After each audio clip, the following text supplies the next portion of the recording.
নমস্কার বন্ধুরা, উড়ানের আজকের পর্বের রিভিউ নিয়ে আমি পৌঁছে গেছি তোমাদের সামনে। তো চলো দেরি না করে আমরা দেখে নিই যে আজকের পর্বে কি হতে চলেছে। বাংলা সিরিয়াল সমাচারে তোমাদের স্বাগত জানিয়ে আজকের পর্বের রিভিউ আমি শুরু করছি। শুরুতে আমরা দেখতে পাচ্ছি রাত 11টা বেজে গেছে, কিন্তু পূজারিনী এখনো ঘরে ফেরেনি। তার জন্য মহারাজ আবার চিন্তা করছে। মহারাজ বলে, একটা কি ফোন করে দেখবো। যখন ফোন করতে যাবে তখন পূজা ঘরে চলে আসে। মহারাজ তো একটু তাও শান্তি বোধ করে। তারপরে বলে, একজন ভদ্রমহিলা আছে। পূজাকে শুনিয়ে শুনিয়ে বলে যে সে যখন খুশি বাড়িতে চলে আসতে পারে, যখন খুশি বাড়ি থেকে বেরিয়ে যেতে পারে, কাউকে কিছু বলার প্রয়োজন মনে করে না আর কি। তখন পূজা এসে মহারাজের সামনে বসে। এই ভদ্রমহিলা ভদ্রমহিলা আপনি কাকে করছেন? আমাকে? আমার দিকে চোখটা রেখে কথা বলো, মহারাজকে বলে। তখন মহারাজ বলে, কেন? তুমি কালকে কোথায় যাচ্ছ, এত রাত্রে বাড়ি ফিরছো, কখন চলে যাচ্ছ? আমাকে বলতে গেলে আমি দিয়ে আসতে পারি, আবার সঙ্গে করে নিয়েও আসতে পারি। বলে, কেন? কালকে যখন আমি তোমাকে জিজ্ঞাসা করলাম তুমি কোথায় ছিলে, তুমি বলেছিলে আমাকে। তখন মহারাজ বলে যে আমার সাথে নিজেকে তুলনা করতে যেও না মিসেস পূজারিনী মুখার্জি। তখন বলে যে যাক, আপনি তাহলে এটা মানলেন যে আমি মিসেস পূজারিনী মুখার্জি। বলে, মানে? এই যে কালকে যে বলছিলেন আপনি চাপিয়ে দেওয়া বিয়ে। মহারাজ বলে, হ্যাঁ সত্যি তো, চাপিয়ে দেওয়া বিয়েই তো। পূজা বলে, তাই তো, আপনি পুরুষ আমি নারী, তাই হয়তো পারি না, তাই না? তখন মহারাজ বলে যে তুমি ভালো করে এটা জানো যে নারী পুরুষের ভেদাভেদ করাটা আমি পছন্দ করি না, তাই আমাকে এসব কথা বলে কোনো লাভ নেই। পূজা বলে, বেশ তো, তাহলে আমি এতক্ষণ কোথায় ছিলাম সেটা তুমি কেন জিজ্ঞাসা করছো?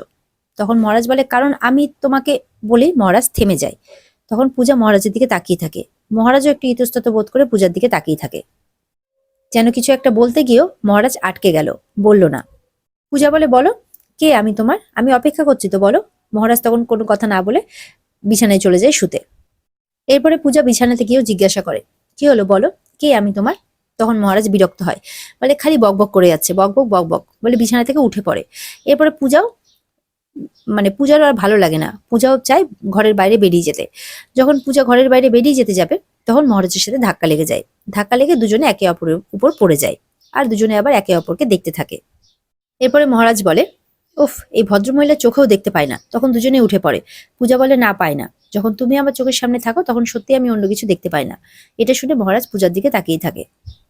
এদিকে দেখা যাচ্ছে যে অষ্টমীর অঞ্জলি দিয়ে পূর্ণিমা, তার বড় ছেলে, বড় বউ, তারপর পূর্ণিমার হাজবেন্ড সবাই মিলে একসাথে বাড়ি ফিরছে।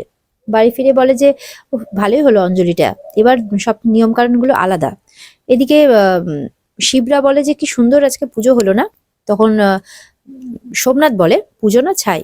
তখন শিব রেগে যায়, বলে যে এক পয়সাও তো চাঁদা দিসনি, প্রত্যেকদিন তো ওখানে গিয়ে গিয়ে ভোগ খাচ্ছিস, অঞ্জলিও দিচ্ছিস, আবার সেখানকার গুণগান না করে তুই বদনাম করছিস। এটা শুনে তো প্রিয়াঙ্কা বলে, তুমি তোমার দাদার সাথে কিভাবে কথা বলছো? তখন শিব বলে, আমি মান সম্মান দিয়ে কথা বলতে পারবো না বড় বৌদি। তখন মিলিও যখন কিছু বলতে যায়, মিলিকে তখন পূর্ণিমা বলে, ওই বাচাল মেয়ের সাথে থেকে থেকে কি তুই ওরকম কথা শিখে গেছিস নাকি? তখন সেখানে আসে পূজা। পূজা অঞ্জলি দিয়ে ফেরে। তখন পূজাকে দেখে তো পূর্ণিমা আবার উল্টোপাল্টা কথা শোনাতে থাকে। তখন পূজা বলে, আপনারা যতই আমাকে গালমন্দ করুন না কেন, আমি কিন্তু দমে যাওয়ার পাত্রী নই। উপর থেকে মা দুর্গা সব দেখছেন। তখন পূর্ণিমা বলে, তুমি কি তোমার দুর্গা মায়ের প্রিয় সন্তান নাকি, যে তোমার কথা শুনে আমাকে শাস্তি দেবেন?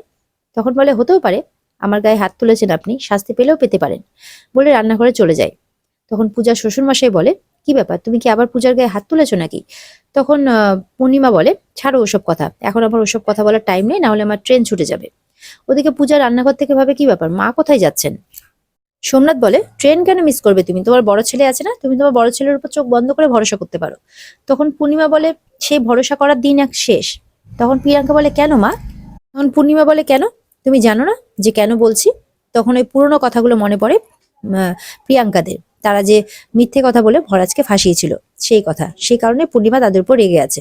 তখন তারা দুজনেই, সোমনাথ আর প্রিয়াঙ্কা দুজনে মিলে তার মায়ের কাছে হাত জোর করে বলে যে আরেকবার আমাদেরকে বিশ্বাস করো না প্লিজ, অনুরোধ করতে থাকে। তখন পূর্ণিমা বলে, আচ্ছা ঠিক আছে, তার আগে তোমাদেরকে একটা পরীক্ষায় পাশ করতে হবে। তখন রান্নাঘর থেকে পূজাকেও ডাকে যে এই বাচাল মেয়ে, এদিকে এসো। পূজা আসে। তখন পূজার সামনে বাড়ির চাবি প্রিয়াঙ্কার হাতে দিয়ে দেয়। প্রিয়াঙ্কা তো চাবি পেয়ে একদম লাফিয়ে চলে আসে, আর লাফিয়ে পূর্ণিমার হাত থেকে চাবিটা নিয়ে নেয়।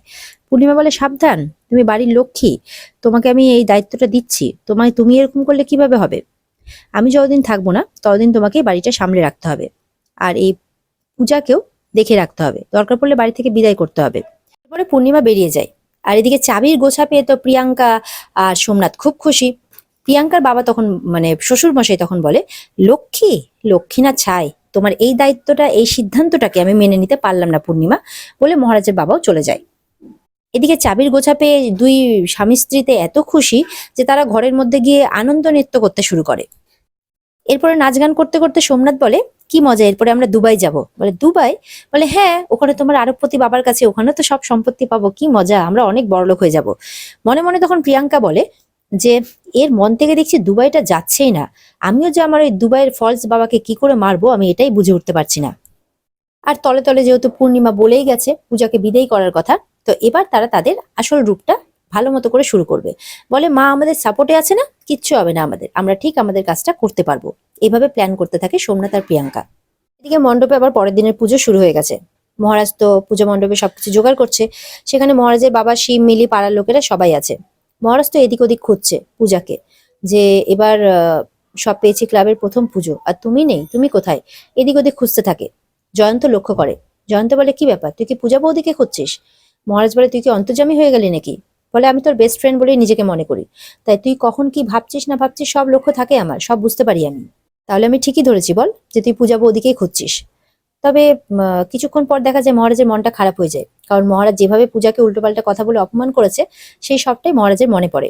জয়ন্ত বলে, কি ব্যাপার, তোর মুখটা এরকম হয়ে গেল কেন? বলে, কাউকে হয়তো কষ্ট দিয়েছি তাই। তখন জয়ন্ত বলে আর কি, যে কাউকে যদি তুই ইচ্ছাকৃতভাবে কষ্ট দিয়ে থাকিস তাহলে তো কষ্ট পাওয়ারই কথা। তখন মহারাজ বলে, আর যদি পরিস্থিতি চাপে দিয়ে থাকি? বলে, তাহলে সবটা পরিস্থিতির উপর ছেড়ে দে। তখনই জয়ন্তকে ডাকতে আসে অন্য বন্ধুরা, অন্যদিকে আরো কাজ আছে সেই ব্যাপারে নিয়ে যাওয়ার জন্য। আর এদিকে শিব, মিলি আর মহারাজের বাবা মহারাজের মুখে এরকম কথা শুনে একটু অবাক হয়। এদিকে শিব, মিলি, তারপর তাদের বাবা সবাই জিজ্ঞাসা করে মহারাজকে, কি হয়েছে তোর, তোর কি মন খারাপ, তোর কি শরীর টায়ার্ড লাগছে? মহারাজ চুপ করে থাকে। মহারাজ বলে, না না, ও তো উপোস করবে বলে মানে হোমে বসবে বলে উপোস করে রয়েছে। এই মহারাজ, একটু কি ডাবের জল এনে দেবো? মহারাজের বাবা বলতে থাকে।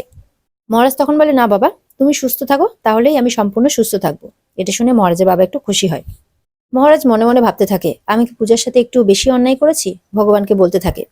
আর বলে, আমাকে এত কষ্ট দিও না ভগবান, বরঞ্চ ভগ্ন জীবনটাকে তুমি একটু জুড়ে দাও। এইভাবে মা দুর্গার কাছে প্রার্থনা করতে থাকে মহারাজ। মহারাজ মনে মনে প্রার্থনা করতে থাকে যে সারা জীবন আমি অন্যের শাস্তি পেয়ে কাটালাম, নিজের মাকে মা বলতে পারি না, নিজের বাবাকে সুসাইড অ্যাটেম্প্ট করতে দেখলাম, আর কত কি দেখার বাকি আছে। এদিকে দেখা যাচ্ছে পূজা তার ভাইকে নিয়ে মণ্ডপের সামনে এসছে জোর করে মহারাজের সাথে কথা বলাবে বলে। কিন্তু মহারাজের ভাই তো কোনো কথাই, মহারাজের শালা কোনো কথাই শোনে না। বলে যে আমি কোনো কথা বলতে পারবো না। বলে যে তুই এই ফোনটা কোথা থেকে পেলি, তোকে কে এই প্রশ্রয় দিচ্ছে, তোকে বলতেই হবে। বলে, কেন, জামাইবাবু কোথা থেকে এর আগে ফোন পেয়েছে কই, তাকে তো জিজ্ঞাসা করিসনি? তখন পূজা ভাবতে থাকে, তাই তো, ওনার কাছে ফোন কোথা থেকে এসেছিল। এরপরে অনি আবারও বলে, জামাইবাবু যে নতুন নতুন হেয়ার স্টাইল করছে, প্রত্যেকদিন নতুন নতুন হেয়ার ব্যান্ড পড়ছে, কই সেদিকে তো লক্ষ্য করিসনি, সেদিকেও কি এনকোয়ারি কমিশন বসিয়েছিস? তখন পূজা লক্ষ্য করে, তাই তো, কিন্তু আমি তো ব্যাপারটা লক্ষ্য করিনি। অনি জানলো কোথা থেকে? অনিকে বলে, তোর কি আমার শ্বশুরবাড়ি কারোর সাথে যোগাযোগ আছে? তুই এসব কোথা থেকে জানছিস? বলে, আমার কাছে সব খবর থাকে। বলে, প্রিয়াঙ্কা ফ্রডের সাথে হাত মিলিয়েছিস নাকি? বলে, গুরুজনদের সম্মান করতে শেখ, ওই গুন্ডার সাথে থেকে থেকে দেখছি তোর মুখের ভাষাটাও খারাপ হয়ে গেছে। তখন পূজা চিৎকার করে ওঠে অনির উপর। সবাই তখন পূজাকে লক্ষ্য করে। এরপরে অনি ইচ্ছে করে তার দিদিকে জড়িয়ে ধরে, আদর করে, বলে, আমার সোনা দিদি। এটা দেখে সবার পূজাকে আরো ভুল বোঝে, যে কোথায় অনিকে বোঝাবে তা নয়, আরো অনিকে তার ভাইকে প্রশ্রয় দিচ্ছে। মহারাজও পূজাকে ভুল বোঝে, আর মহারাজের পরিবারও পূজাকে ভুল বোঝে। মিলিরা বলে যে আমরা আর কোনোদিনও বৌদিকে বন্ধু বলে ডাকবো না। এদিকে পূজা মনে মনে ভাবতে থাকে, আপনি কি আবারও আমাকে ভুল বুঝলেন মিস্টার মাথা গরম? এরকমটাই মনে মনে ভাবছে। আর এখানে আজকের পর্ব শেষ হয়ে যায়। তো বন্ধুরা, এই ছিল আজকের পর্বের রিভিউ। এর বিস্তারিত দেখতে তোমরা অবশ্যই স্টার জলসার পর্দায় নজর রাখবে। আর যদি পর্ব ভালো লেগে থাকে তাহলে অবশ্যই পর্বকে লাইক, কমেন্ট আর চ্যানেলকে সাবস্ক্রাইব করে দেবে। দেখা হচ্ছে তোমাদের সাথে আগামীকালকে। ততক্ষণ সবাই ভালো থাকবে। টাটা।